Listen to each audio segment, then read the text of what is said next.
আজকে আমি রান্না করব পাঙ্গাস মাছের ভুনা। একদম ঘরোয়া কিন্তু ভীষণ মজাদার একটা রেসিপি।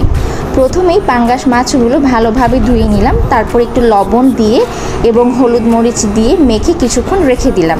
এতে করে মাছ থেকে কাঁচা গন্ধটা কমে যায় আর মশলা ভালোভাবে ঢুকে পড়ে। এবার চুলায় একটা প্যান বসিয়ে তাতে তেল গরম করলাম।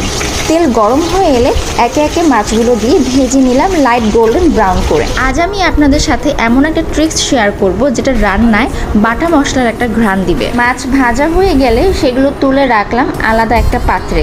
এবার যেই তেলে মাছগুলো ভাজা হয়েছিল সেই তেলেই আমি পুরো ভুনাটা রান্না করব। তেলের পরিমাণ যদি আপনাদের একটু কম মনে হয় তবে সামান্য তেল বাড়িয়ে নিতে পারেন।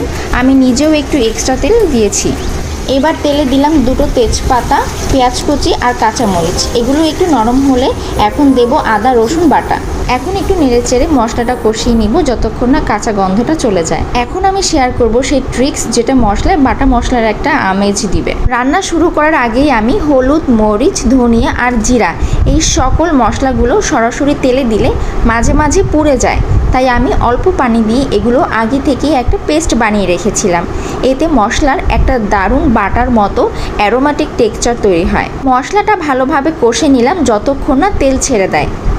এবার ভাজা মাছগুলো মশলার মধ্যে এক এক করে দিয়ে দিলাম। কিছুক্ষণ এই মশলার মধ্যে আমি মাছটা নেড়েচেড়ে ভেজে নিব। এরপর আমি অ্যাড করব পরিমাণ মতো পানি।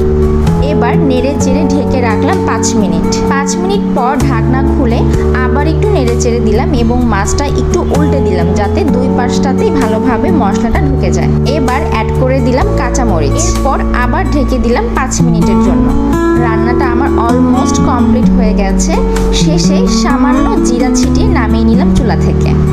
তৈরি হয়ে গেল আমার আজকের ঘরোয়া স্পেশাল পাঙ্গাস মাছের ভুনা। এই ভুনা পরিবেশন করতে পারেন সাদা ভাতের সাথে, চাইলে 1 চিমটে গরম ভাতের সাথে ঘি মিশিয়ে নিতে পারেন। It's a game changer. রান্নার শেষে মনে হচ্ছিল সিম্পল একটা রান্না কতটা স্যাটিসফাইং হতে পারে যদি সেটা মন দিয়ে রান্না করা যায়।